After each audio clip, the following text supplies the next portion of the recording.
Welcome guys, आपका फिर से स्वागत है एक नई क्लास के साथ। और जैसे कि आप यहां पर टाइटल देख ही समझ गए होंगे कि आज यहां पर हम जो डिस्कस करने जा रहे हैं वो बात करेंगे जेट या कृषि पर्यवेक्षक के लिए टॉप 30 इंपॉर्टेंट क्वेश्चंस के बारे में। ठीक है, याद रखिएगा। अब यहाँ पर जितनी भी आपकी स्पेशल क्लासेस अभी प्रेजेंट टाइम में या फिर एग्ज़ाम तक आपकी लगने वाली है, तो आपको सुबह और शाम दोनों टाइम की जो क्लासेस है वो अटेंड ज़रूर करनी है, ताकि आपको यहाँ से ही डायरेक्ट क्वेश्चंस एग्जाम में देखने को मिल जाए। मतलब यहाँ हम क्वेश्चन करेंगे और आपको वो एग्ज़ाम में छपने को देखने को मिल जाएगा। ठीक है, तो आपको एक भी क्लास को मिस नहीं करना है, क्योंकि यही इंपॉर्टेंट क्वेश्चंस है जो आपके सिलेक्शन को ज़्यादा इजाज़त देंगे। ठीक है, तो यहाँ पर हर एक क्वेश्चन को आपको नोट डाउन कर लेना है, या फिर आपको जितनी भी क्लास है एक बार दोबारा से इनको रिवाइज़ कर लेना है और वीडियो को एंड तक आपको ज़रूर देखना है। ठीक है, सारे क्वेश्चंस आपकी नज़रों से गुजर जाने चाहिए, क्योंकि आपके ये क्वेश्चंस काफ़ी एग्ज़ाम में काफ़ी काम आने वाले हैं। ठीक है, तो चलिए बिना कोई टाइम वेस्ट किए आज की क्लास को स्टार्ट करेंगे। तो आज का हमारा जो फर्स्ट क्वेश्चन रहेगा, इससे पहले आप सभी स्टूडेंटों से रिक्वेस्ट है कि इस क्लास को ज़्यादा से ज़्यादा शेयर करें, ताकि और भी यहाँ पर एग्रीकल्चर के स्टूडेंट हैं उनकी भी ये क्लास से बेनिफिट मिल पाए। ठीक है, तो चलिए आज का हमारा फर्स्ट क्वेश्चन है तंबाकू। याद रखिए, तंबाकू का मैंने 2 या 3 बार आपको बता दिया है, क्योंकि काफ़ी इंपॉर्टेंट है। आपको यहाँ पर क्वेश्चन पूछा आता है, या तो तंबाकू का पूछा आता है या तिल का पूछा आता है। सबसे ज़्यादा बार क्वेश्चन पूछा गया है या तो तंबाकू का पूछा गया है या फिर तिल का पूछा गया है। ठीक है, तो तंबाकू का आपको पता है सोलेनेसी है, तिल का क्या होता है पेडिलिएसी कुल होता है। ठीक है, नहीं याद है तो अभी नोट डाउन कर लीजिए, अभी याद कर लीजिए, इनसे आपको एग्जाम में देखने को मिल जाते हैं। इसके साथ साथ एक और 2 क्वेश्चन यहाँ पर बता देता हूँ कि कपास का क्या होता है मालवेसी होता है। याद रखना, इनके लगातार क्वेश्चन आपको पूछे जाते हैं, या तो आपको कपास का पूछा जा सकता है, कौन सा होता है मालवेसी होता है। एक आपको बताता हूँ बार बार, स्वीट पोटैटो या फिर शकरकंद। ठीक है, तो शकरकंद का क्या होता है कॉर्नवोलेसी होता है। मेरे साथ रिपीट कीजिए, कॉर्नवोलेसी होता है। ये क्वेश्चन आपको पूछा जा सकता है। एक होता है पालक या चुकंदर। ठीक है, 3 का एक सेम होता है, बथुआ हो, पालक हो और चुकंदर हो। तीनों का ही सेम क्या है चिनोपोडिएसी है। बथुआ, पालक और चुकंदर तीनों का क्या है चिनोपोडिएसी है। ये भी याद रहेंगे। इसके अलावा याद रखिएगा, तंबाकू के साथ साथ आपको सरसों याद रखनी है, आपको वो बैंगन पूछ सकता है, आपको वो टमाटर पूछ सकता है, और आपको वो मिर्च पूछ सकता है। याद रखना, सोलेनेसी कुल है, काफ़ी इंपॉर्टेंट कुल है, क्योंकि यहाँ से भी आपको एग्जाम में क्वेश्चन देखने को मिल जाते हैं, चाहे वो एग्रीकल्चर सुपरवाइजर हो या फिर आपकी जेट ICR BHU कोई सी भी इंट्रेंस एग्जाम है। यहाँ से सोलेनेसी भी आपको ज़्यादा संभावना होती है कि इस कुल से आपके जो क्वेश्चन है वो पुटअप हो सकते हैं। ठीक है, तो कौन कौन से याद रखने हैं, तंबाकू विशेष तौर पर ध्यान रखना है। इसके अलावा जैसे कि बैंगन है, मिर्च है, टमाटर है, सरसों है, सॉरी सरसों है, क्रूसीफेरी का होता है। ठीक है, सरसों को भूल जाइए। तंबाकू, बैंगन, मिर्च और टमाटर ये सभी क्या होते हैं याद रखिए सोलेनेसी के होते हैं। लेकिन अगर बात करता हूँ जैसे कि सरसों, ठीक है, इसको भी विशेष तौर पर ध्यान रखना कि जैसे कि सरसों है, मूली है, फूल गोभी है, पत्ता गोभी है, ये सभी क्या होते हैं क्रूसीफर्स होते हैं। क्या होते हैं क्रूसीफर्स होते हैं, या फिर इसे ही हम कहते हैं ब्रेसिकेसी।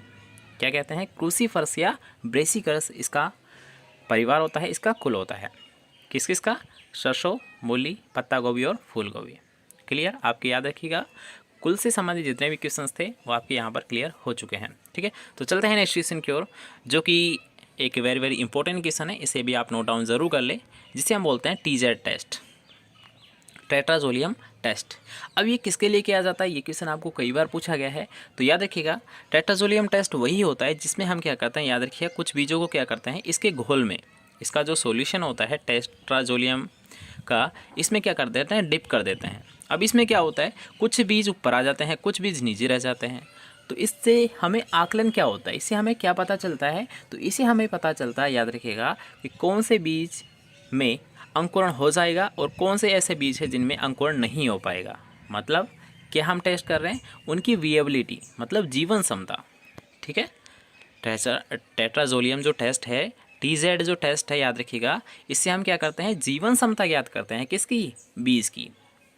कैसे करते हैं ये आपको बता दिया है। एक सॉल्यूशन होता है, उसमें डिप करते हैं, कुछ सीड उसमें ऊपर आ जाते हैं, कुछ नीचे रह जाते हैं। इनसे हमें ये पता चलता है कि कौन से बीज अंकुरण होगा और कौन सा नहीं, अर्थात बीज की जीवन क्षमता हमें ज्ञात होती है। तो टेट्राजोलियम टेस्ट बीज की जीवन क्षमता या सीड की विएबिलिटी, इंग्लिश में भी याद रखें seed viability, seed viability test के लिए टेट्राजोलियम टेस्ट किया जाता है।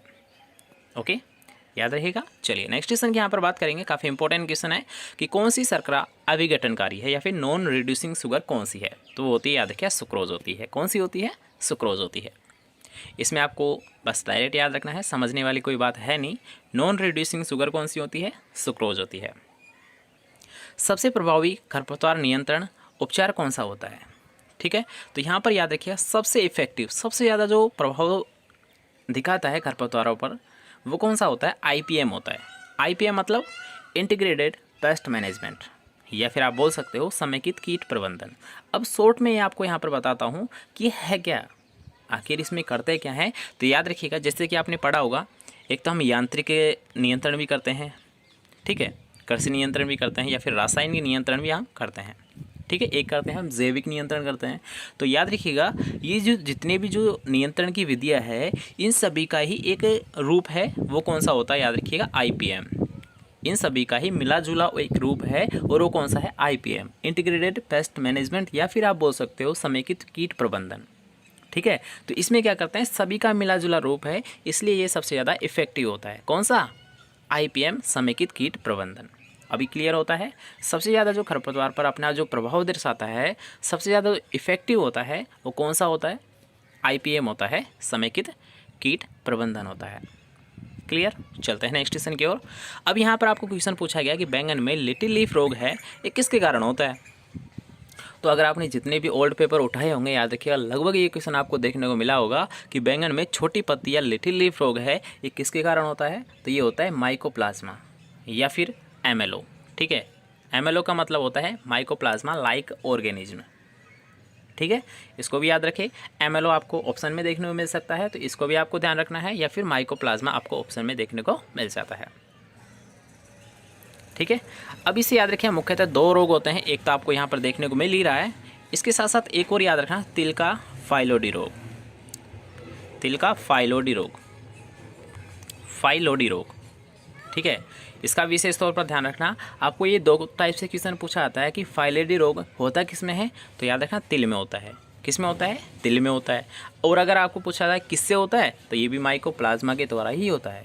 याद रखना 2 रोग हैं माइकोप्लाज्मा के द्वारा, कौन कौन से? बैंगन में छोटी पत्ती रोग, और एक होता है तिल में फाइलोडी रोग। क्लियर? हर एक इंपॉर्टेंट क्वेश्चंस यहाँ पर लिए जा रहे हैं, तो आपको एक एक पॉइंट का, एक एक यहाँ पर क्वेश्चंस का ध्यान रखना होगा, तभी आपका एग्ज़ाम में इन क्वेश्चंस की काफ़ी महत्वता आपको पता चल जाएगी, ठीक है। तो थोड़ा सा ध्यान रखिएगा, कुछ टाइम की यहाँ पर क्लास रहेगी, ज़्यादा लंबी हमें क्लास नहीं करनी है, ठीक है। तो नेक्स्ट क्वेश्चन की यहाँ पर बात करेंगे, सर्वश्रेष्ठ साइलेज। साइलेज याद रखिएगा सबसे ज़्यादा जो अच्छा बनता है ये मक्के का बनता है, लेकिन अगर बात करेंगे हे, तो हे बनता है, याद रखिए, बरसीम का होता है। थोड़ा सा यहाँ पर शॉर्ट में बताऊंगा कि साइलेज होता क्या है। तो साइलेज में याद रखना एक साइलो होता है। साइलो क्या होता है? गड्ढा होता है। साइलो मतलब एक गड्ढा होता है जिसमें हम क्या करते हैं, जो हमारा चारा है, हरा चारा, उसे हम डाल देते हैं, ठीक है। और इसे क्या कहता है, बिल्कुल एयर टाइट कर देते हैं, मतलब ऊपर से बिल्कुल इसको एयर टाइट कर देते हैं, ठीक है। इस प्रकार से जो ये हमारा जो चारा है, ये जो बनकर तैयार होता है, यही क्या होता है? साइलेज होता है, ठीक है। जो गड्ढे में तैयार किया जाता है, जो चारे को संरक्षित किया जाता है, यही हमारा कौन सा होता है? साइलेज होता है। और इसमें याद रखिए नमी ज़्यादा होती है, क्यों? क्योंकि ये गड्ढे में होता है।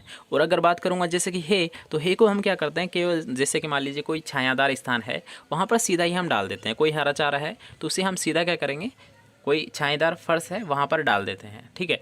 तो फर्श पर रहेगा तो क्या होगा, उससे नमी तो उड़ जाएगी, नमी तो उसकी क्या होगी, ज़्यादा उड़ेगी, क्योंकि वो बाहर पड़ा है, ठीक है। और आपको पता है नमी को उड़ाने का काम करती है हवा, तो हवा उसको लग रही है, इसलिए हवा से क्या होगा, वो उसकी नमी है वो कम हो जाएगी, मतलब ज़्यादा उड़ जाएगी, ठीक है। तो हे में क्या होती है, नमी कमी होती है, नमी की कमी होती है। क्लियर? कैसे होती है? क्योंकि याद रखिए साइलेज गड्ढे में तैयार किया जाता है, इसलिए उसकी ज़्यादा नमी होती है। और जो हे है ये केवल सामान्य फर्श पर तैयार किया जाता है, इसलिए क्या होती है, इसमें नमी की कमी होती है।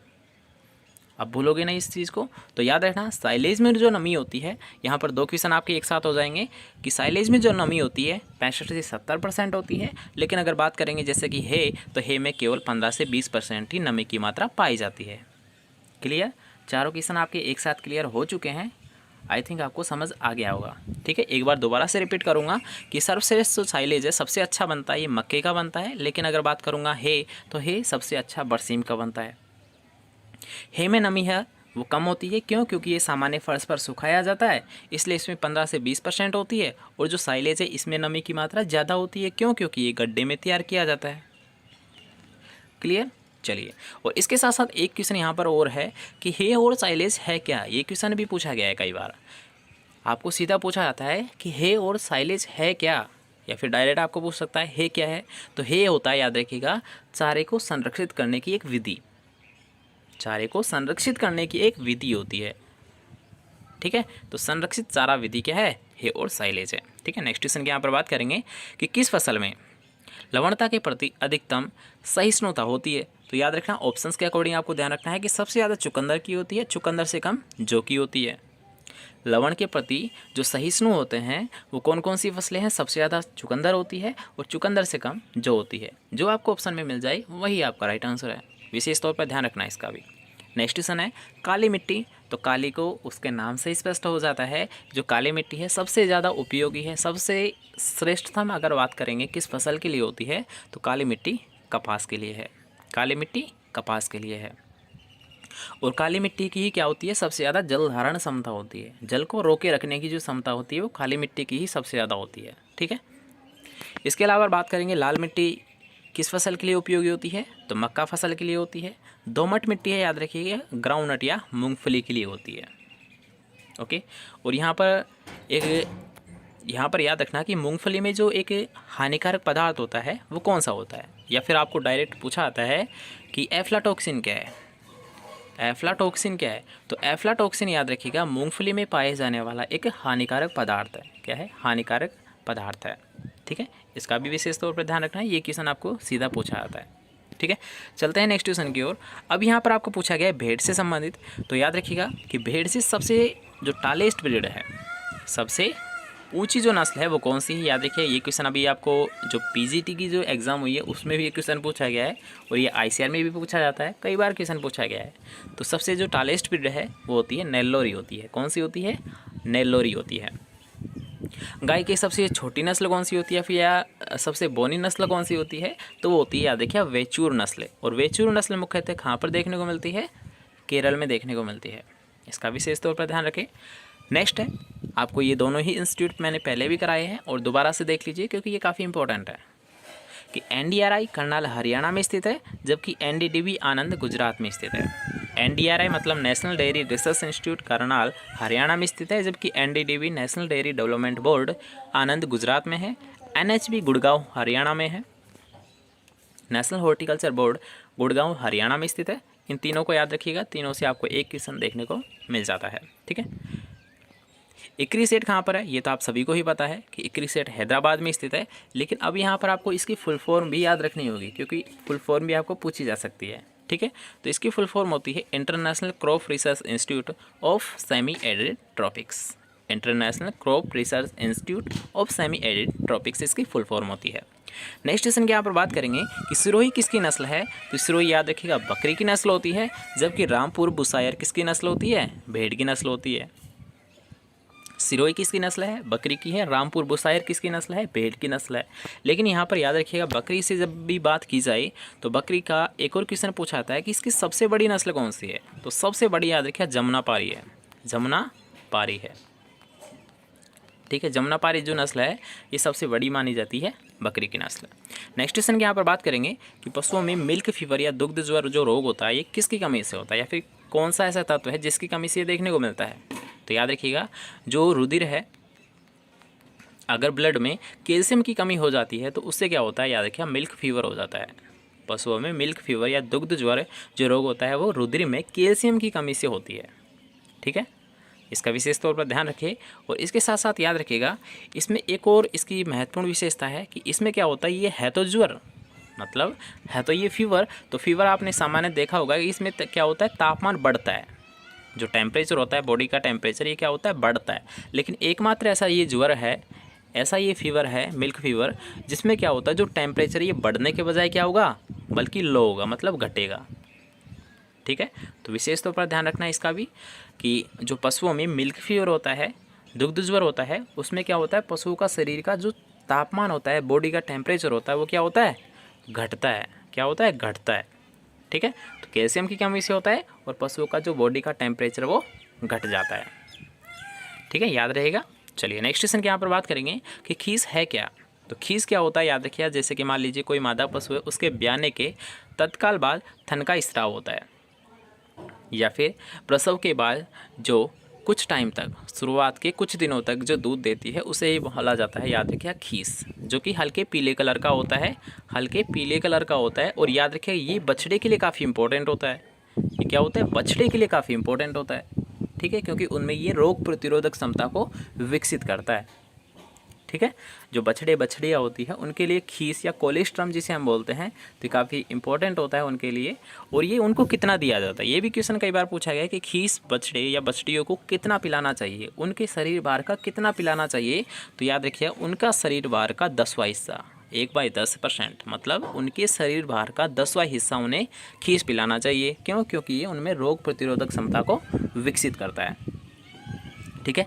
2 या 3 क्वेश्चन यहाँ पर आपके क्लियर हो चुके हैं, तो इनका भी आपको विशेष तौर पर ध्यान रखना है। नेक्स्ट क्वेश्चन के यहाँ पर बात करेंगे कि दूध का सफ़ेद रंग केसिन के कारण होता है, पीला रंग है ये कैरोटीन के कारण होता है। वैसे तो सामान्य क्वेश्चन है, लेकिन आपको इनका भी पता होना चाहिए, क्योंकि यहाँ से भी एक क्वेश्चन आपको पूछ लिया जाता है, ठीक है। सफ़ेद रंग होता है केसिन के कारण, पीला रंग होता है कैरोटीन के कारण। नेक्स्ट क्वेश्चन है रानीखेत से संबंधित है। तो रानीखेत सबसे पहले तो होता किस में है, याद रखिए ये कई बार पूछा गया है कि रानीखेत रोग है ये किस में देखने को मिलता है। या तो आपको ऑप्शन में मिलेगा कुक्कुट, या फिर आपको देखने को मिलेगा मुर्गी, ठीक है। दोनों का मतलब एक ही है, कुक्कुट या मुर्गी। रानीखेत रोग का संबंध मुर्गी या कुक्कुट पालन से होता है, ठीक है।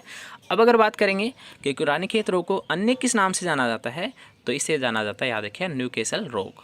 न्यूकेसल रोग किसे कहा जाता है, रानीखेत रोग को ही याद रखिएगा न्यूकेसल रोग के नाम से जाना जाता है। इसके अलावा अगर आपको पूछा जाए कि रानीखेत रोग के लिए कौन सी वैक्सीन का प्रयोग किया जाता है, तो याद रखिए इसके लिए हम लासोटा वैक्सीन का प्रयोग करते हैं। लासोटा वैक्सीन का हम इसे प्रयोग करते हैं, किसके लिए, रानीखेत रोग के नियंत्रण के लिए।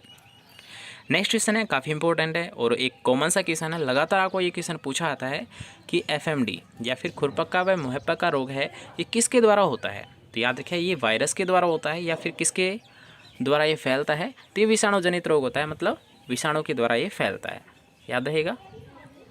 खुरपक्का व मुहपक्का है, FMD है, फूड एंड माउथ डिजीज है, ये किससे होती है, वायरस के द्वारा होती है, ठीक है। अब ऐसा कौन सा रोग है जो कि मनुष्य से जानवर या फिर जानवर से मनुष्य में फैल सकता है, तो वो होता है, याद रखिए, एंथ्रेक्स रोग।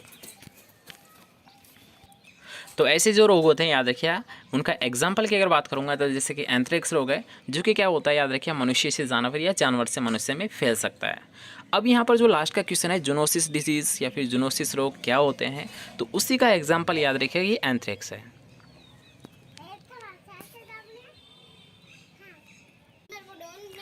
तो लास्ट क्वेश्चन यहाँ पर देख सकते हो, जूनोसिस रोग, ठीक है। तो जूनोसिस रोग होते क्या हैं, तो यहाँ पर याद रखिएगा, ये जो आप 29 वाला क्वेश्चन देख रहे हो, यही क्या होता है, जूनोसिस रोग होते हैं। अब वो कैसे, यहाँ पर देख लीजिए कि ऐसे रोग याद रखिएगा जो कि मनुष्य से जानवर या जानवर से मनुष्य में फैल सकते हैं। तो ऐसे जो रोग होते हैं उनको ही हम क्या कहते हैं, याद रखिए, जूनोसिस रोग कहते हैं। क्या कहते हैं उन्हें हम, जूनोसिस रोग कहते हैं। तो यहाँ पर लगभग हमने 30 क्वेश्चंस के साथ साथ लगभग और 30 क्वेश्चंस किए थे।